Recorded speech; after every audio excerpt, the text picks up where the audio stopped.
Hey everyone. Okay, so just as promised, each week I'll give you a short video to just go over the highlights. And this week it's going to be about the I Can Start model because you'll be using that throughout this class.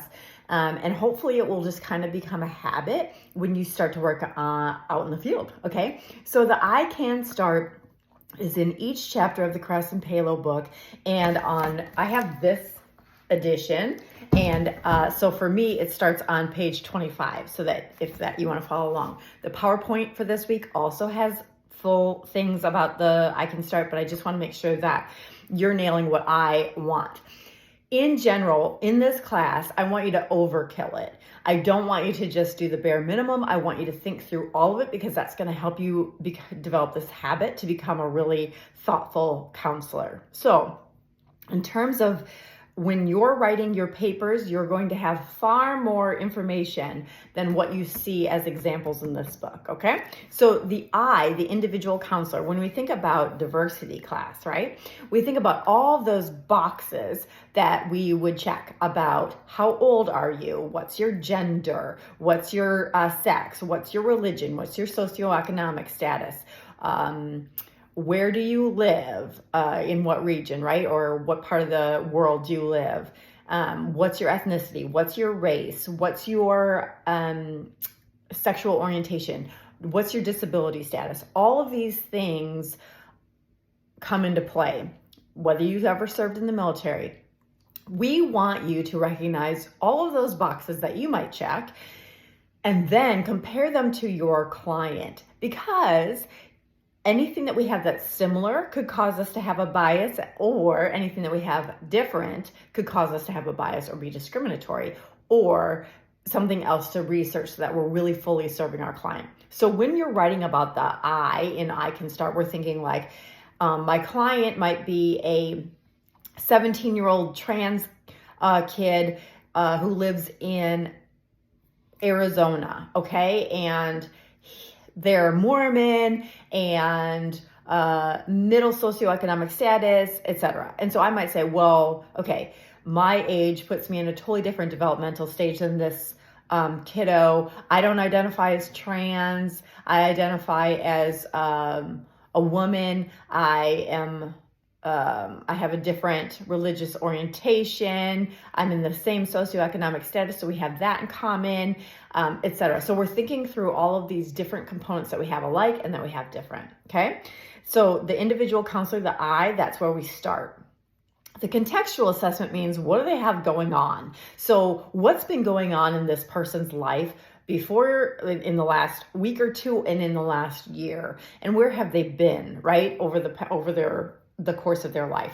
What's the current context that we need to also keep in mind? Like if they come in and we're like, oh, they're not even making sense, and we think, oh, but the context is they haven't slept in a week, that's important to know, or they recently lost someone to death. Those things are all important. The assessment and diagnosis are, what assessment tools are you going to use? What is their reliability and validity? Those are mentioned when you look up the assessment tool. And then what's the diagnosis? If you look through the DSM-5 TR, how are you going to align those up? So we're using the assessment tool, and then if they meet the criteria for the assessment, then do they meet the criteria in the DSM, okay? The necessary level of care is, what should this person need right now? Do they need an individual session, 50-minute session once a week, bi-weekly? Do they need that and group therapy? Do they just need group therapy? Do they need intensive outpatient treatment, which is usually like 15 to 20 hours a week of like going in for therapy and then coming out? Do they need to be inpatient? What is their current necessary level of care? And what would it take for you to say they need more, or they're ready to back down and take less, okay?